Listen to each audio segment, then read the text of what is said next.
What do you think life will look like 20 years from now? That was something I was really curious Some about. ideas, some teachings. And so, yes, I've done art all my life. I will always do it. But my Section of art, social justice, and the human spirit. That was allowing me to really express myself. Hello, welcome to The Craft and the Calling. I'm Douglas Bell, and today I am honored to welcome a writer and poet whose work listens closely to the quiet places inside all of us. Naya Michelle is the author of Sincerely the Unspoken, a collection of prose poetry that gives voice to the emotions we often carry silently: grief, hope, longing, and transformation. With language that feels both intimate and cinematic, she turns the unspoken into something seen, felt, and deeply human. And I want to welcome Naya Michelle. Hello, I'm Naya Michelle, author of Sincerely the Unspoken, and today we're going to take a little journey into my 20s, at least the first 4 years. I'm now 25, so come along with me. Roaring 20s. 20. A threshold to a new decade, where jazzy ideas swirled like confetti, a Harlem Renaissance ready to unfold. 21, a sort of ending to my prohibition, sipping at my stressors and enjoying my legal privileges. 22, a time of transformation, like an explorer searching for lost treasure within. 23, heartache. Heartache crashes into weeping waves, a symphony of poor decisions and a great depression. 24, a stage of liberation and class, booming with excellence. These are the years of the flapper girl, twirling free like a flowy skirt swaying in the wind, and allowing myself to enjoy the season. These are the years of mistakes, with lessons tethered like belt loops. I will dance through this era and embrace the savory sounds of freedom. Welcome. Welcome to womanhood. Sincerely, transformation. That is beautiful. And that's the Roaring 20s. So if you're a fan of the 1920s, that era, the flapper girls, the jazz, the music, you know, it was more than just music. It was an era where people, young people, they were finding themselves. They were, especially as young Black Americans, we weren't able to have a voice. And I think that that era gave us freedom. But there were a lot of mistakes made as well, a lot of lessons, a lot of, political turmoil. There were so many things going on. And in that part of, 21, you turn 21, you can drink legally, even if you were already drinking before then. It's that freedom, so that time where no one can tell you no one can turn you away. But there's a lot of mistakes made in those young years. And I'm still young, not old. But when I look back, it felt like I was free like a flapper girl, but still being reminded of, hey, think before you do, think before you speak, give yourself grace. Heartache. Heartache comes through in different ways. It's not linear. Just like grief is not linear. That's true.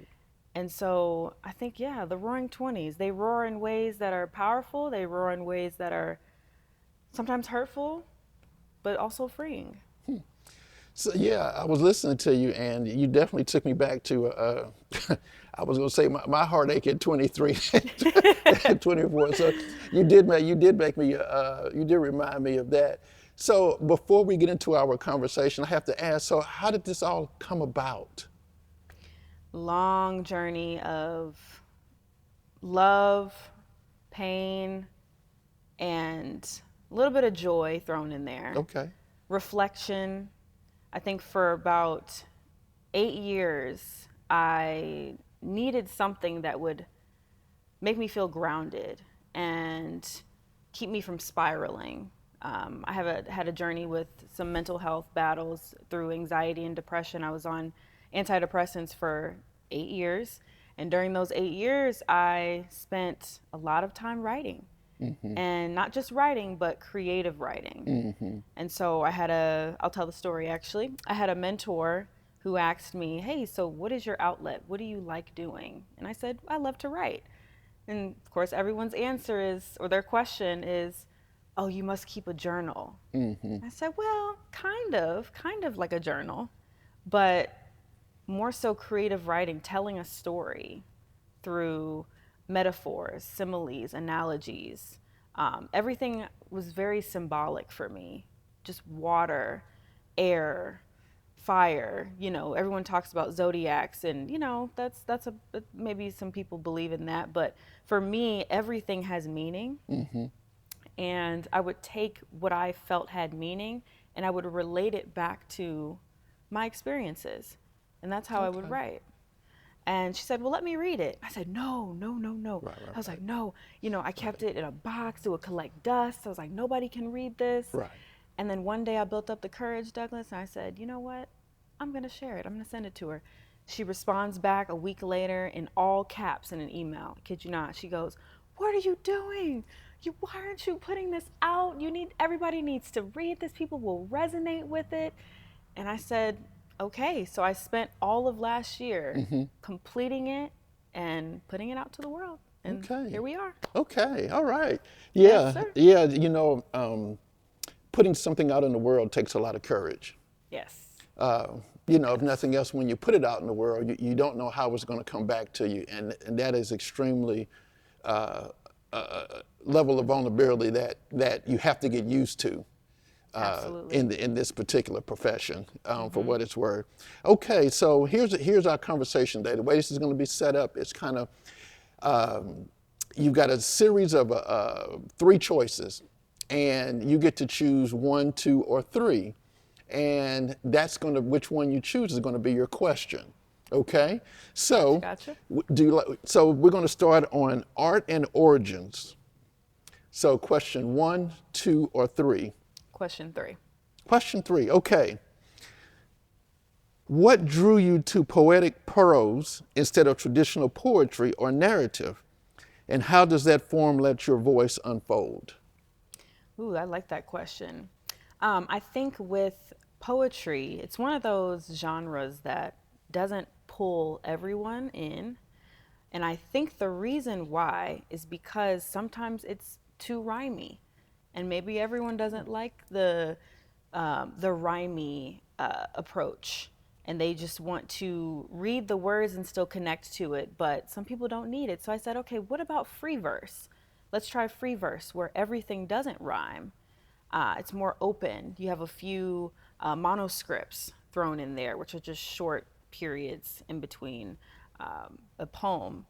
And I was like, I can tell my story without rhyming every sentence and still get across to the audience in a way where they can relate and they're not having to pick apart too many pieces and make sense of it, but that they can feel it. They can feel those words within that first sentence. And I think that is what helped me to connect with my audience, because you don't find many people that like poetry. And if they do like poetry, they won't admit it. Right. But they like it. Yeah. there is something about people being kind of a very hesitant to say that they. Yes. That's very true. Now, does your work come through formal education, college, high school, regarding, writing and stuff? So were you taking creative classes in college? Actually, I was taking creative classes in high school. I was the English nerd. Okay. Lover of English, terrible at math. Fun fact. So usually people good at English are bad at math. But anyways, so those were the formative years for me, Okay. actually, with writing. And that's where I felt like I found myself the most. And that's when I started the journals. And I would, write them in my notebook, and they would just sit there and I'd be like, you know what?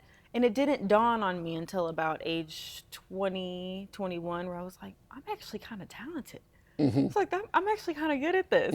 Because in high school, you're just a high schooler. You're just kind of doing something. Yeah, just doing stuff. And so it took me some years to really recognize that I had a gift, and to act on it also took a couple years, as we know. So, but I'm happy with it. Happy with it. Yeah. Okay. So now on the subject specifically of your book, question 1, 2, or 3? 2. 2, okay. Which piece in the collection surprised you the most when you reread it, like hearing it for the first time? Which piece? Ooh, there is one called The Wanted, and it's actually talking about envy. Okay. And the dangers of it, and how a lot of us at one point in life, whether it was just somewhat jealous of a life or a person or a place, just the lack of having something. We've all been there, and I call it toxic comparison. Okay. And social media is a contributor to that as well. Right. And so that one, when people read it, it is a window into themselves.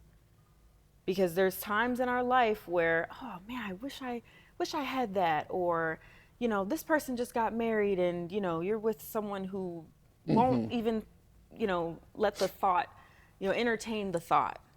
And so you compare, right? And reading that, it's one of those hard pills to swallow, because no one wants to ever admit it. Right. And so writing that and sharing that part of my experience, it's not only eye-opening for me, but also eye-opening for others reading it, like, oh, you know what? I actually have been a little jealous of somebody before and didn't think I was. Now, So, was it something specific that occurred in your life that is tied to that particular subject of envy, or it was just something that just kind of came up? I mean, how did that one particular? It was actually specifically, I was going through a period in these roaring 20s. Okay. That I was having negative experiences with men. Okay. And when I would see other relationships, and of course, no one knows what's really going on in a relationship, that's right? true too. But when you see the surface, it was just, it's just so beautiful. And here I am, I'm dealing with this neglect and mistreatment and dismissal of emotion and just lack of commitment is another issue as well. Right. And so when I would see other relationships, or I would see, whether it be like proposals or whatever you may have it, I would just be so upset. I would be like, when is it going to be my turn? And it took me a really long time to let that go and realize, okay, my story is my story, and my story will unfold when it unfolds. Right. And I'm not them, and they're not me. Right. And so, but that took a really long time to get to. Right. Because you're watching other people be happy, or even another piece is watching others experience joy with something you lost. Oh, okay. I can go along with that one. That's a big one as well. That's profound the way you said that, but yes. Yep. Because think about it, I have to be happy for you, and you're enjoying something that was taken from me, whether it be a person, an animal, anything. Right. And so that you kind of get into that circle of jealousy, and then it spirals down into envy, because there's levels. There's levels. You start a little jealous, and then you start to obsess, and then now you're envious. Right. So on that subject, you got me thinking, I'm always talking about the power of meditation. And to your point, I feel like if you can stop and breathe, then it has the ability to break the cycle or the spiraling through the different levels if you can stop and breathe.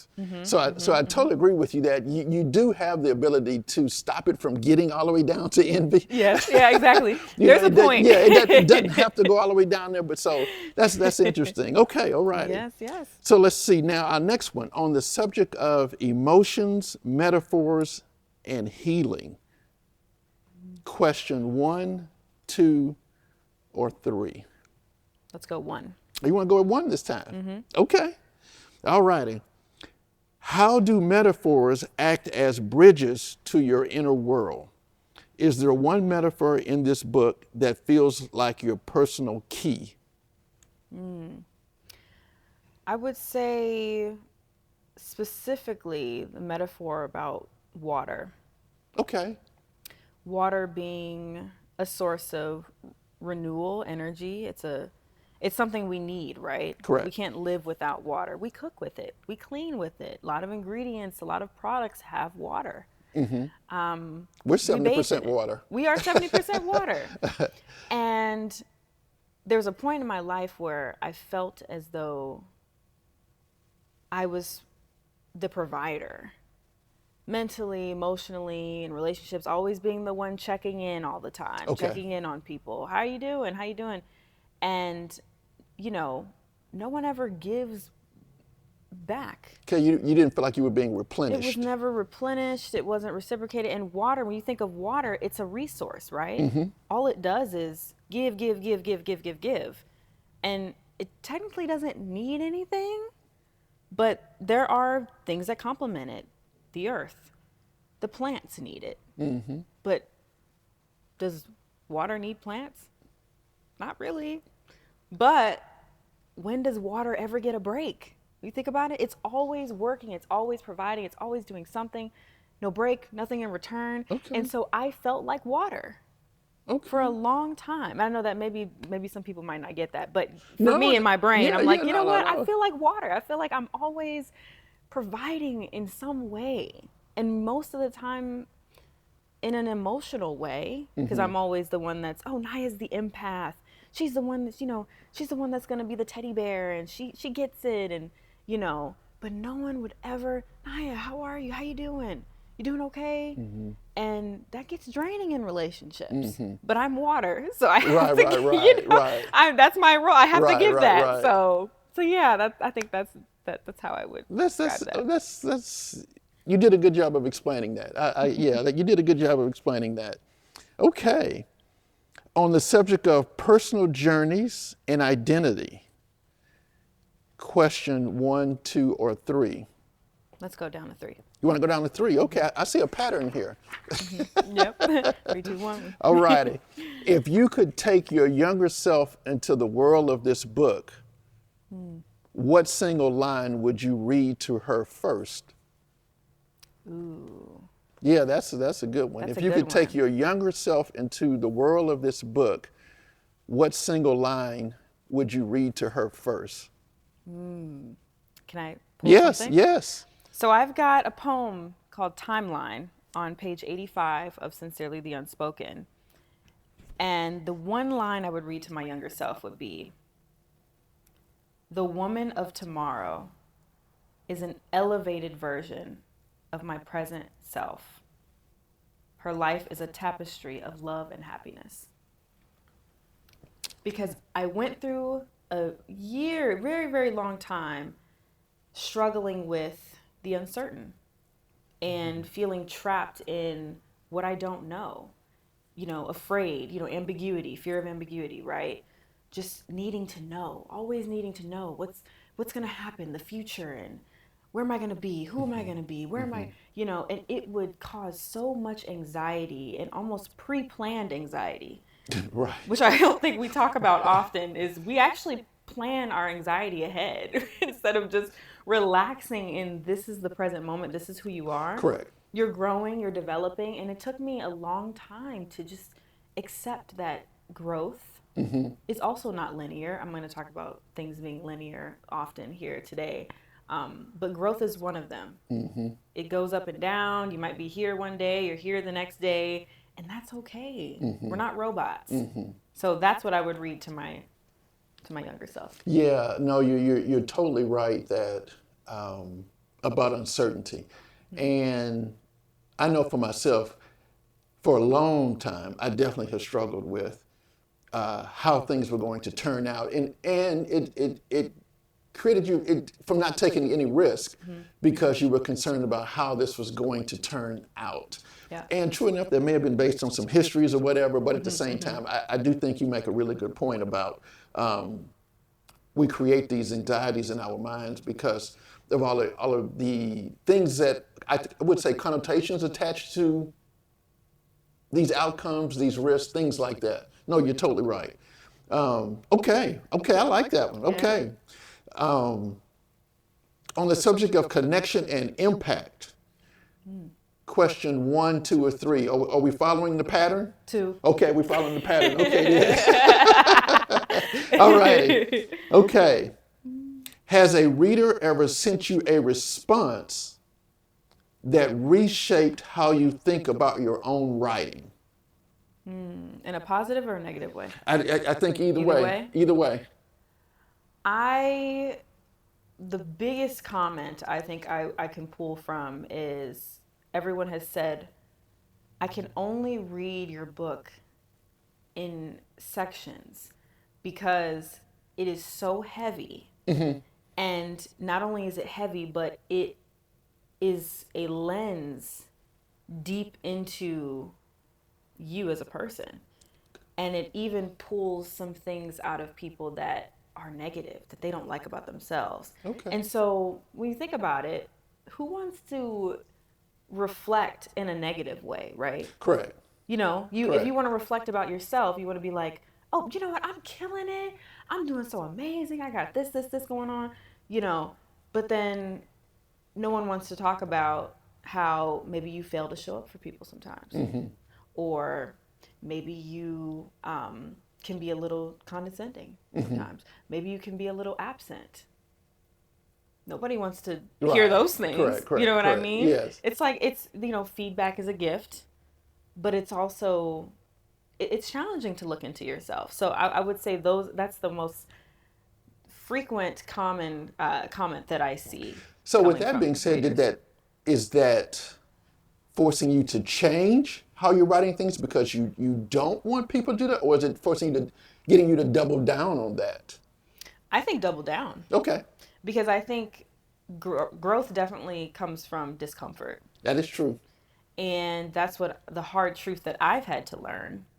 And not only does it make you my book makes you self-reflect, but it also, opens your eyes into situations that you've been through and how that other person might have felt as well. So you're getting not only your side of the story, but you're getting maybe their side of the story. And you can interpret it and see, like, you know what, I've never actually thought about that situation and how it unfolded and the circumstances that were as a result. But now, after reading that, I'm thinking back on how Johnny felt. Right, Right. right. So, I mean, I like it in that sense. And so it makes me want to double down. Okay, because you were able to kind of sit back and take a broader perspective on it. Okay. So we're going to do our last bit. It's a lightning round. Okay. Alrighty. Okay. Describe your writing in 3 words. Okay. Transformative, intuitive, and patient. You know what? That's a pretty good little combination because you have to have patience for all of those 2 things happening. You do, exactly. That's not a bad combination. So say it again real quick. Transformation. Okay. Intuitive. Alrighty. And then patient. And then patience. Okay, I like that. All right, next one. What is the most surprising feedback you received from a reader? Surprising feedback. Probably that they didn't expect there to be so many poems that hit hard. Okay. I think sometimes when you have poetry, you'll have the 1 or 2 that you don't really resonate with. But when that individual told me that they were able to connect with every single piece, that let me know, wow. So there's depth here and there's meaning, and this isn't just an added page just to Right. add something on Correct. and elongate it, Correct. but that everything had impact. Right. So that stood with me for sure. So it was surprising that so many of the poems had connected with this Oh, for particular sure. reader. Okay. Yeah, because when you write, I mean, you don't expect every chapter to be like, hit a home run, like, woo, Yeah. So I think readers expect every chapter. Exactly. Yeah, but yeah. So yeah, but yeah, that's a good point. right. Okay. Yeah. All right, last one. Complete this sentence. Writing reminds me that. Writing reminds me that there's always a way out.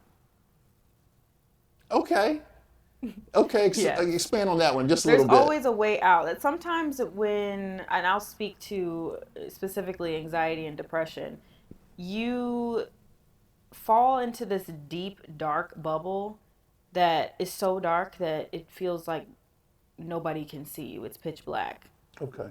And writing reminds me that there's a way out of that dark bubble, that you don't have to stay in here, that somebody, if you just like rub your hand on the bubble a little bit, then get the fog away, that somebody's going to be like, oh, I see her. You're not invisible. You're heard. There's a way out. You're not stuck. Right. You're not trapped. Right. And I think that's powerful. It's powerful for me. I like Yeah. that. Yeah. So now what are you currently working on? Well, thinking about a little sequel to Sincerely the Unspoken. Okay. Don't have a title yet, but I'm thinking it's going to be centered around growth. Okay. Because this piece right here it's full of, pain and longing and suffering, right? But I want to kind of take a journey with it and find the light at the end of the tunnel, you may say. Because there's always a happy ending somewhere, right? Right. And so I want to kind of tap into that. Maybe if that means writing about my accomplishments in a poetic way, which I can. Some people are like, how can you make this sound so dreamy? All you're doing is talking about eating a sandwich. I'm like, but that sandwich is very dreamy though. You don't know. So, but there's ways to tell a story without it being so sad, I guess. Yeah. Well, but to your point, though, I mean, it's not pain for the sake of pain. The things that we go through are really here to help us, to your point, grow and learn and really become, I'll use your words, a more elevated version of ourselves. Yes. So none of this is just pain for the sake of pain. No. So tell me, where can we find The Unspoken? Where can we buy it? So you can find Sincerely the Unspoken on Amazon as well as Barnes & Noble.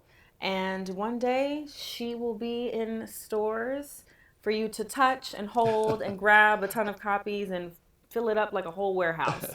So, but as of now, go on, get your computer, get your phone, go ahead and grab you, a family, a friend, whoever, maybe your animal. They might want to lay around with it.